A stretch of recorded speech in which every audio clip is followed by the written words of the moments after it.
It's 2 a.m. You're in bed, phone in hand, scrolling through nothing in particular. You have 800 followers, 300 contacts, thousands of people one tap away, and yet something feels off. Like a room where the lights are on, but nobody's actually home, and nobody cares that you're there. For your ancestor, this feeling would have been a death sentence. You tell yourself it's fine. You tell yourself you're just tired. You tell yourself that tomorrow you'll call someone, meet someone, do something. But here's what nobody tells you. That feeling isn't tiredness, it isn't introversion, and it's definitely not a personal failure. Your brain is trying to warn you about something, but you've been misreading the signal your entire life. This feeling has a name. It's called loneliness. Here's something nobody tells you about loneliness. It's not a feeling, it's a signal, and it's been running inside your brain for roughly 70,000 years. To understand why, you need to go back, way back, to the Middle Paleolithic, to a time before anything resembling the world you live in now. Imagine you're alone, savanna, night, no fire, no voices, no familiar faces, just darkness and something moving in it. Your heart rate spikes immediately, not because of the dark, but because of what the dark means. You're separated from your group, and in that world, separation had one outcome: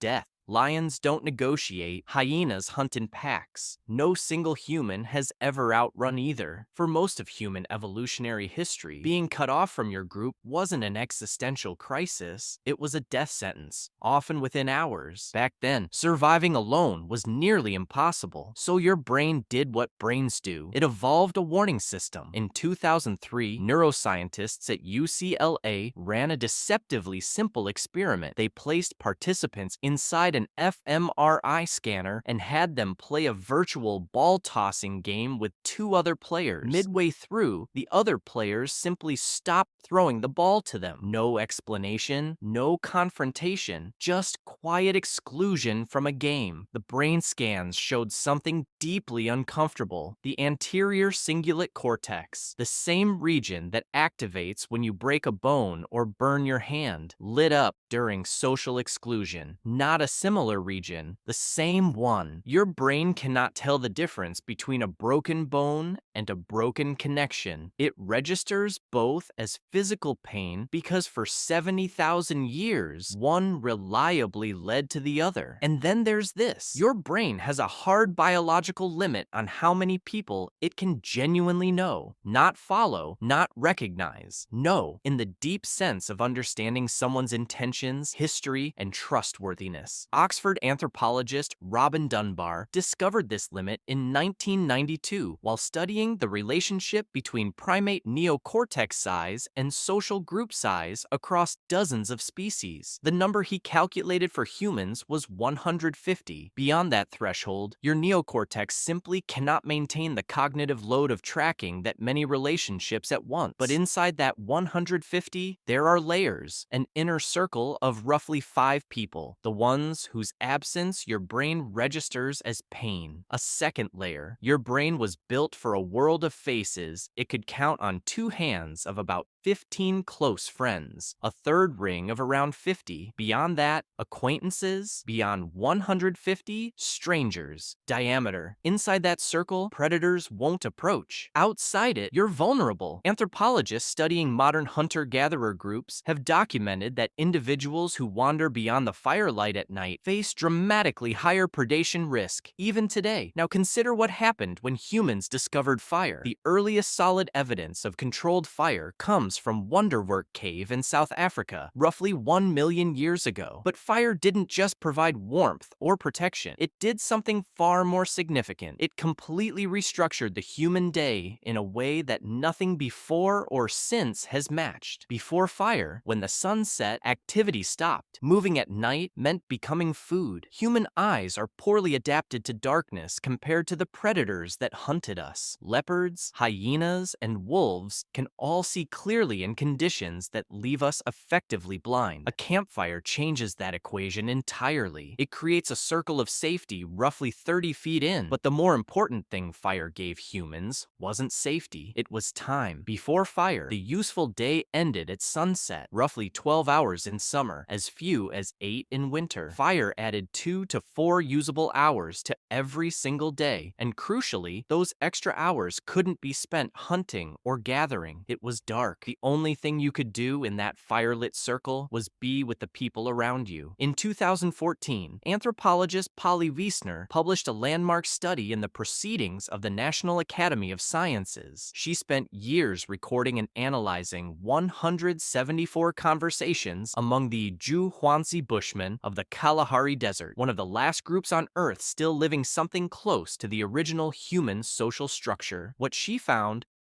was a sharp and consistent pattern. During the day, roughly 80% of conversations were practical. Logistics, resource allocation, conflict resolution, daytime talk was essentially work. But at night, around the fire, the entire character of conversation shifted. Over 80% of nighttime conversations were stories, tales about people in distant places, myths about the origins of the world, accounts of who someone really was and what they could be trusted to do. Actually, when you think about it, this hasn't really changed. Back then, when there was light, everyone worked. When evening came, they rested and connected. Sound familiar? Wiessner argued that firelight conversation is where human culture was born. Around that fire, humans first started telling stories, not about where to hunt tomorrow, but about things that didn't exist yet, about spirits, about distant lands. The campfire became the first theater, the first classroom, the first social network, just without the dislikes. And inside that circle of known faces, something else was happening in your brain. It stopped scanning. For most of the waking day, your brain runs constant threat assessment, calculating who can be trusted, who might defect, who even knows you exist. It's exhausting, invisible work that never fully stops. But around that fire, surrounded by faces that had seen you hungry, seen you afraid, seen you fail and stayed anyway, the calculation already had its answer. You were known. You were safe. Your brain could finally fully exhale. Eye contact was the original internet, and it ran at the speed of a heartbeat, not a scroll. So what went wrong? Here's the uncomfortable answer. Nothing went wrong. Social media didn't break you. It didn't rewire your brain or corrupt your instincts. It did something more interesting and more frustrating. It reverse engineered the visual signature of the campfire. Faces, voices, reactions, the sensation of being seen, and it delivered all of that through a screen at infinite scale. Think about it. Our ancestor, after a long, hard day, would stare into the fire the same way we stare at our feeds today. And your ancient brain, the one that spent 70,000 years desperately searching for a circle of known faces, responded exactly as it was designed to respond. It lit up. But the campfire didn't just give you faces. It gave you faces that had seen you fail. Faces that knew when you were hungry without you having to say a word. Faces whose expressions you had spent years learning to read by firelight in real time, with no filter between you and them. The screen gives you faces that only see what you choose to show. This distinction matters more than it might seem. Researcher Julianne Holt-Lunstad at Brigham Young University conducted a meta-analysis of 148 studies involving over 300,000 participants and found that social isolation increases the risk of early death by 29%, a risk factor she compared to smoking 15 cigarettes a day,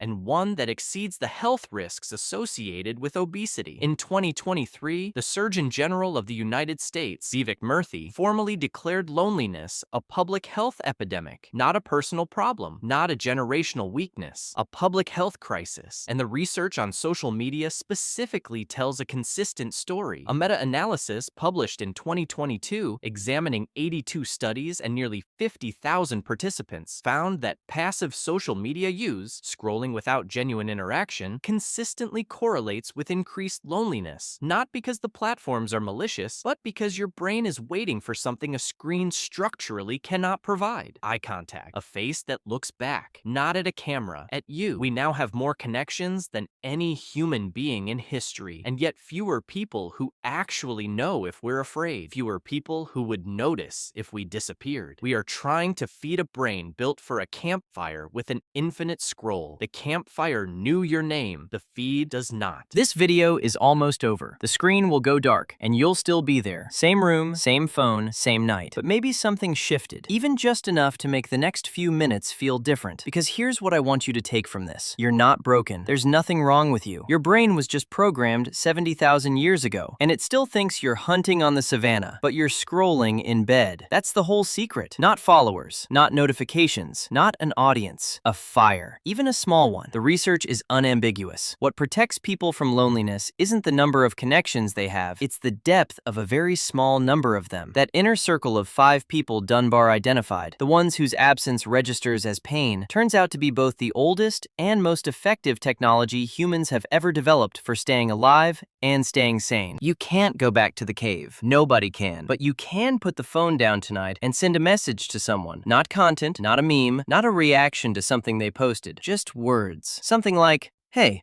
I've been thinking about you." 5 words. That's all it takes to remind another human brain that it's known. Because your brain doesn't count followers. It never did. It counts faces. Faces it trusts. Faces that stay. Faces that have seen the parts of you that never make it into a post. Right now, you have thousands of ways to reach anyone, but your brain is still waiting for something unexpected. And if that doesn't happen, nothing really changes. The cave is gone. The fire isn't. It's still in you, right now, waiting for the same thing it has always waited for. A circle of faces that know your name. And somewhere out there, there's someone sitting in the same dark room, scrolling through the same nothing, feeling the same